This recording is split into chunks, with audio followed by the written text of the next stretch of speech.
welcome to my channel. Today I'm talking about my bullet journal in this new Hobonichi setup that I have.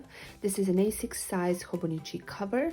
I have this clear cover on it, and I also have a plain notebook inside Hobonichi notebook.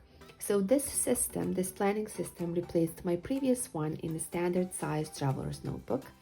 And while I really like this size and I like the shape of it, I was looking for something smaller and something easier to carry around.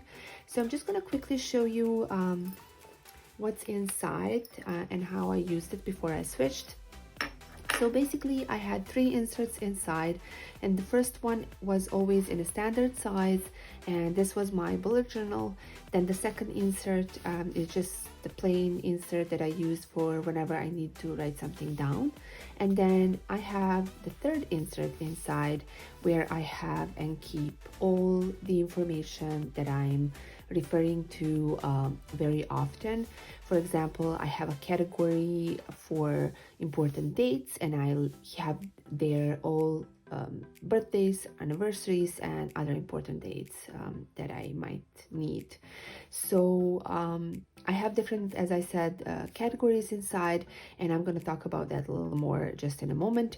But I just want to mention that because information inside this notebook doesn't really change that often, I do keep it in my computer so I can easily print it out, and then I just paste it in any notebook or planner that I'm using. So but in this case, in this new system, I did not use that, not for everything, because I wanted to test the paper.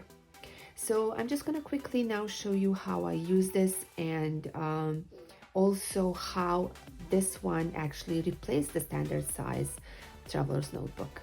So quickly, just a note, I did not know that the cover has a little opening here on the side, in the back, sorry, and you can access this back pocket on a Techo cover. So I did not know about that, and that's very convenient. So just to mention that in case you don't know. And so first, I'm just going to show you how I use this instead of the traveler's notebook. So when we go inside, I have post-it tabs and I have post-it notes. And this first notepad is actually the one that I'm using instead of the second insert that I showed you. So whenever I need a piece of paper to write something down, I use this. I found this in the Dollar Tree.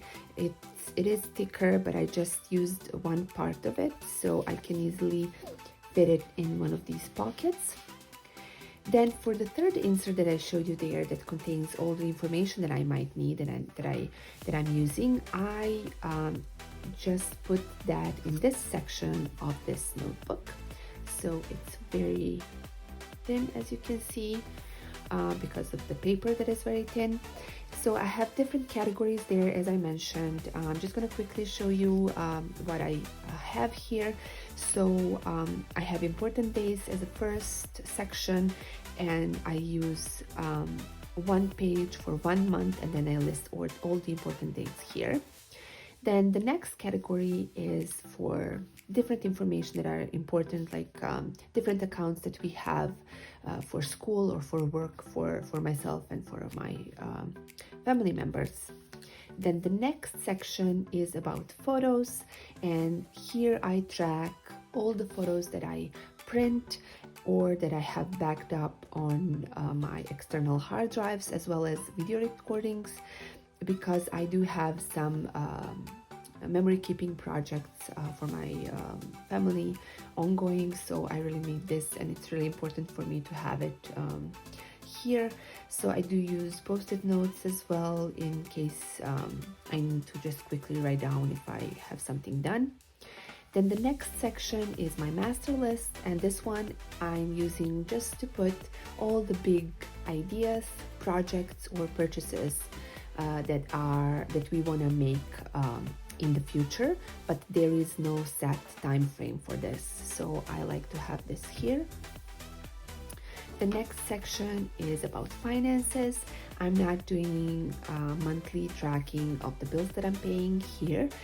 Here I just have listed all the bills that we are getting in a month and in the year. So I have dates when they come in and also the amounts that we are paying for them.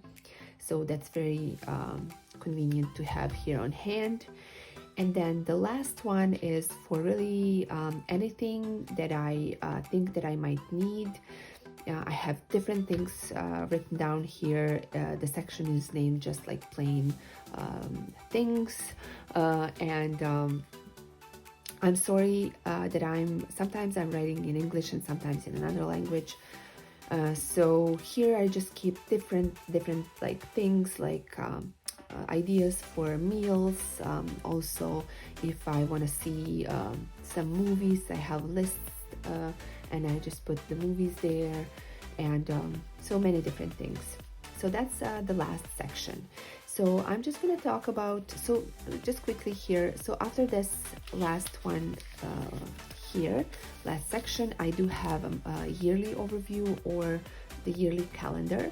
So in this case, I did not print it out, and I'm usually doing that. I don't write it down, but I wanted to use my stamps and to try the distressed ink by Tim Holtz that I'm using.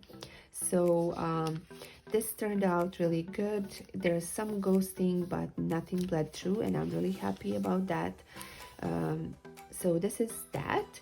And then for the bullet journaling part that I'm doing in here, so I do use several elements of bullet journaling, and just those elements that are working for me. So the first one is index page. I did numbered all the pages inside this notebook, so I can easily just put the page number and where everything, so to list where everything is in this book. Then okay, we go back again. So just after the yearly calendar, I have my monthly overview, and this is where I actually am doing my future log, another bullet journaling element. So I put here important appointments. Also, I put I just go in my important dates section here, and then I check for important dates that I have for this month, and I record them here. On this side, I have another bullet journaling element, which is monthly task lists, and this is where I put this. In case I'm not really in the mood to draw everything and to make a monthly overview like this, I do print it out. There are many different free printables online that you can find, and in different sizes for different sizes of notebooks. But in case I don't want to draw, but I still want to make my own overview, I do it like this. So I have a month here, and then I list all the dates here.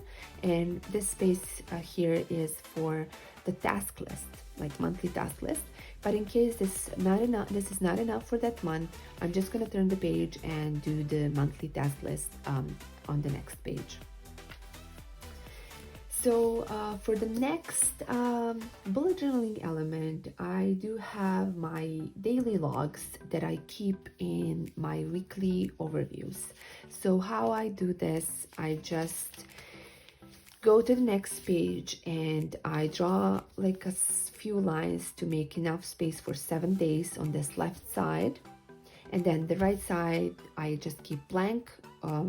So I have enough space to use it for whatever like I need to write down for that week. This is the first week of October, and as you can see, there was not much going on then. But the second week, here I'm just going to show you how I use this. So I put my to-do list in the certain day, and then when something is done, I just go and I put a little check mark. When I go at the end of the day and just check and see that something was not done, I just circle it, and then I transfer it to another day or another week. What I'm also using this side sometimes is for journaling. So this week we went on a little trip, so I had my planner with me and nothing else, so I just used it to write quickly and journal a little bit about what we were doing so I don't forget. And I'm just going to use this to fill up my memory keeping pages. If also something is not done, but I decide not to do it at all, I just cross it out. And that's basically that for this part. Every month I'm doing banking, as I call it. So I put like all the bills that I paid and under the date that I paid for them. I also use this financial section to just check if everything was done right. And that's basically that. I did make this writing board. I used just a piece of cardstock and 2 stamps and also one of those laminating pouches from Dollar Tree. So it's very useful because this is very thin paper. I also have some stickers in the back. I don't usually use stickers, but I might change that. So I have these because I got them with some washi tape that I bought on sale. And oh yes, another thing. So I just wanted to mention the pens that I used successfully on this paper. So one of them is Papermate Flair in medium. Then my favorite gel pen, Uni-ball Signo Rt1 in 0.38. I have this in 4 colors. And then there's LePen in 0.1 and also Zebra Saras in 0.5. As I mentioned, I used Tim Ho's Distressed Ink, and it worked out really good on this paper. It does take a little longer to for gel pens to dry, but I was okay with that. I also used some washi tape to decorate. Yes, and these are from Dollarama, just little paper die cuts that I put inside. So I really hope you can give me thumbs up if you like, and please comment, ask a question if you have. I would really like to hear from you, and thank you very much for watching, and see you next time. Bye.